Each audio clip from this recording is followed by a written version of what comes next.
Hello mga ka-Berks! Magandang araw naman sa inyo lahat dyan. So ito, panibagong araw tayo. Samahan niyo ako.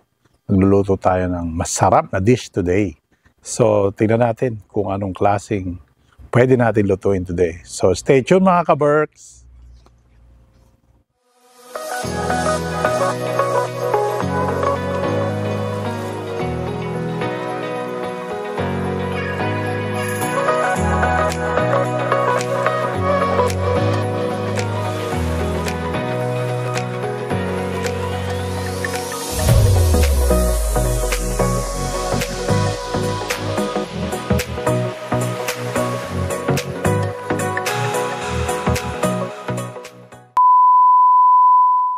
At sige nga, tingnan natin kung anong laman itong fridge na ito. Pare-parehas lang. Buksan na nga natin. Ayan. Magkaalaman o anong pwedeng lutuin dito mga ka-Berks. Ayan, buksan nga natin itong isang first tray, second tray. Ayan, meron tayong konting gulay dito. Makakuha nga ng konti rito at maisahog natin dito sa ating lulutuin mga ka-Berks. Bahala na gang. At ayan mga ka-Berks, ayan, lemon tayo. Mamarinate muna natin itong ating isda. Ito po ang ating nakita na pwede natin lutuin. So stay tuned lang mga ka-Berks, marinate natin to. Ayan na mga ingredients. Lagay na natin dito sa bowl. Ayan, nakataw na po yung fish fillet po yan. Palak na fish po yan mga ka-Berks. So ayan, panoorin nyo lang po mga ka-Berks. Alright.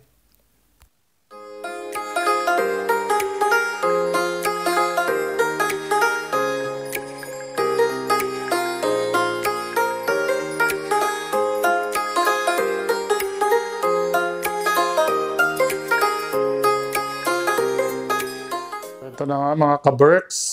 Meron tayong mga ingredients na rito na prepare na natin. Meron tayong ketchup, red and green bell pepper. Meron tayong celery here. Meron tayong oyster sauce, cornstarch, all-purpose flour. Ito yung ating minarinate na fish fillet. By the way, ito pong fish fillet na ito is palak. Palak. It's like medyo may kamahalan ng konti yung palak na yan na isda mga ka-Berks. Pero may option naman po dyan kahit ano pong fish fillet or gusto nyo po yung may bone or bone in or without bone in. Pero ito po kasi available natin ngayon sa fridge natin, sa refrigerator. So tuloy na natin. Ito po ang ating onion. Meron tayong garlic. Meron tayong ginayat na carrots. Ginger, meron tayong sesame seed, meron tayong magic sarap, meron tayong toyo, ayan, at salt and pepper, at syempre, ang ating mamasita ating gagamitin. Pero pwede rin naman pong yung ating nakagisnang traditional. Pero this time, gamit po tayo nitong mamasita. Ayan, mga ka-Berks. So, tuloy lang natin ang procedure mga ka-Berks. Just stay tuned.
Siyempre mga ka-Berks, di matatapos ang ating vlog for today kung wala tayong coach. So, ang niluto po natin is sweet and sour fish fillet. Ayan po yung available natin sa fridge lang natin mga ka-Berks. So, tara na po. Umpisa na nating pre-tasting. And siyempre, coach for today. Ang coach natin is success is achieved and maintained by those who try and keep trying. Ayun, di ba?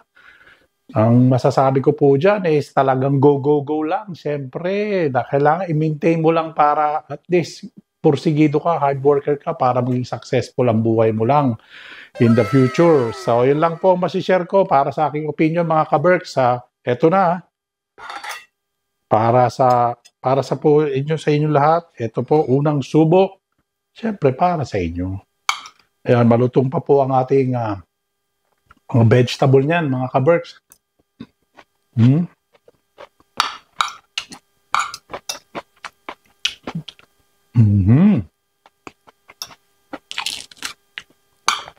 Siyempre, malutong yung fish natin dahil sinry po natin yan, tinapigs lang natin. Kaya masarap.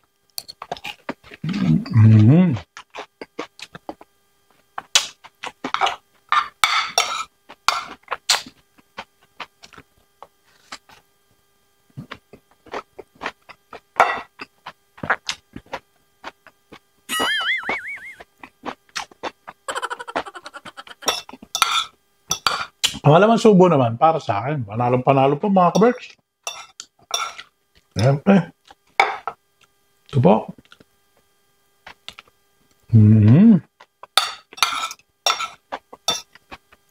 Ito po yung isda, oh.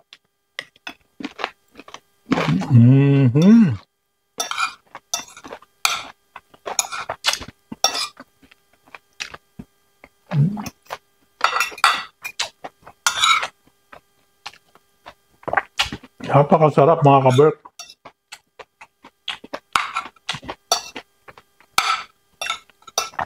Tama-tama po lahat ng timpla. Kaya subaybayan niyo lang po yung aking mga nilagay dito ingredients.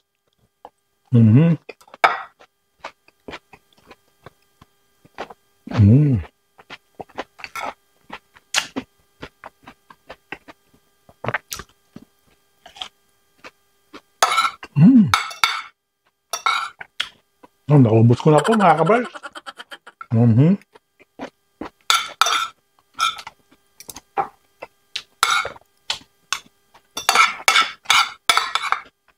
Naku, bago po makalimutan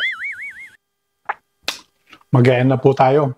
So marami pong salamat, like, share, subscribe po, Caridads FT. At pagka-upload po, sabihin nyo na kung sino po ang may owner ng coach natin for today.